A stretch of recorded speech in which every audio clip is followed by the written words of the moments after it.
In the quiet theater of the American living room, there was a specific kind of magic that didn't require a ticket or a velvet curtain. It began with the rhythmic scraping of chairs against the linoleum and the heavy metallic thud of a Kodak Carousel being placed upon the coffee table. We didn't call it content back then. We called it life. Close your eyes for a moment. Do you remember the smell? It wasn't just the scent of brewing Maxwell House, or the faint drift of a Lucky Strike. It was the smell of the machine itself, the scent of warm dust, hot glass, and ozone as the projector's bulb struggled against the darkness. When the lights went out, the room transformed, the ceiling disappeared, and the walls expanded into the Grand Canyon, the shores of Maine, or the backyard of a house that no longer exists. There was a profound sacredness to those moments. We sat in the dark, shoulder to shoulder, our eyes fixed on a glowing rectangle of light. In that beam of dust motes dancing like tiny stars, we saw our younger selves, more vibrant than the present allowed us to be. We weren't just looking at pictures, we were breathing in the oxygen of our own history. It is a Friday evening in the autumn of 1968. Margaret is 42 years old, and her hands, still smelling faintly of lemon pledge and floor wax, are busy preparing the sanctuary. Her husband, Arthur, is wrestling with the silver-beaded screen, that stubborn, spring-loaded tripod that always seemed to have a mind of its own. Margaret moves with a quiet grace. She knows this ritual by heart. She reaches for the heavy cardboard box, the one with the handwritten date, Summer '64, scrawled in faded ink. As she handles the small, 2x2-inch squares of film, she feels the crisp edges of the cardboard mounts. To anyone else, they are just bits of plastic and paper. To Margaret, they are captured lightning. She hears the children, younger than, louder than, sprawled on the floor, their silhouettes becoming dark shapes against the glowing screen. There is a delicious tension in the air. This isn't a movie from Hollywood. It's the movie of them. Margaret clicks the carousel into place with a satisfying, mechanical thwack. She takes her seat, the vinyl of the armchair cool against her legs, and sighs. Ready, she whispers. The first slide drops.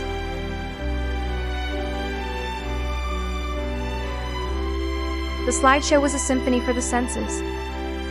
First, there was the sound. Ka-chunk. That heavy, industrial click of the slide advancing. It was the heartbeat of the evening. It gave us time to breathe, time to linger on a smile, before it disappeared into the next frame. Then, the textures. The screen itself wasn't just a flat surface. If you looked closely, it was covered in thousands of tiny glass beads that made the colors pop with an unnatural, dreamlike intensity. The reds were deeper. The red of a new tricycle, or a 4th of July ribbon. The blues of the Pacific Ocean looked like they had been painted by a god who had run out of every other color. And the heat. If you sat too close to the projector, you could feel the warmth radiating from the cooling fan. It was a mechanical warmth, like a small campfire in the middle of the room. Sometimes, a slide would get stuck. The image on the screen would begin to brown at the edges, the film melting under the intensity of the lamp. A collective, "Oh," would rise from the family, a moment of shared peril for a memory. We laughed as the image distorted. We often think of these nights as a way to see where we had been, but they were really about seeing who we were. There was always the slide that was slightly out of focus, Grandpa's thumb blocking half the lens, or the dog running out of the frame. We didn't throw those away. In fact, they were the ones that elicited the most laughter. They captured the imperfection of being a family. Margaret watches a slide of her mother, standing by a rose bush in 1959. In the projection, her mother is towering, 10 feet tall, bathed in a celestial glow.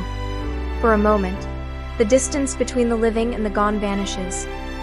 The light passes through the film, through the air, and onto the screen, and for 3 seconds, her mother is back in the room. The commentary was the best part. It wasn't a silent film. It was a narrated history. Look at those sideburns. Oh, remember that car? It was a lemon. Look how small you were, Jimmy. The room was filled with voices overlapping, a chorus of recognition. We were the curators of our own museum, and the admission price was simply the love we held for one another.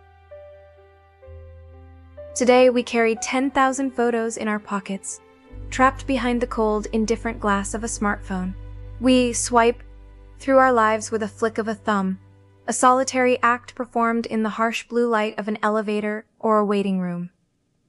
We have more images than ever, yet somehow, they feel lighter, less substantial. There is a loneliness to the modern photograph. It is often a selfie, a desperate cry to be seen by strangers. But the slideshow was an act of communion. You couldn't look at a slideshow alone. The machine was too heavy, the screen too cumbersome. It required an audience. It demanded that we sit in the dark together and agree, for 1 hour, that our life was beautiful. When we lost the ka-chunk of the projector, we lost the pause. We lost the heat. We lost the shared breath, when a particularly beautiful sunset from a 1972 road trip filled the room. We traded the glowing, beaded screen for a tiny, backlit rectangle, and in the process, the giants of our past became miniature versions of themselves. The lights in Margaret's living room eventually flickered back on. The spell was broken. The room returned to its normal dimensions, and the smell of the projector lingered like incense after a mass. But as the family stood up, stretching their legs, they carried something with them. They were reminded that they belonged to a story that was still being written. You, the curators of the Golden Vault, know this feeling well. You are the keepers of the carousels. You are the ones who remember the sound of the cooling fan, and the way your father's voice changed when he talked about his old fishing boat. These aren't just memories, they are the anchors of our souls. Now, I turn the light over to you. Do you remember your family's slideshow nights? Was it a silver screen, or a white bedsheet pinned to the wall? What was the one slide that always made everyone laugh, or brought a tear to your eye? Please, share your stories in the comments below. Let us turn this space into a gallery of our shared history. Tell us about your summer of '65, or that blurry shot of the family dog. Your stories are the gold we keep in this vault. Until next time, keep the light burning.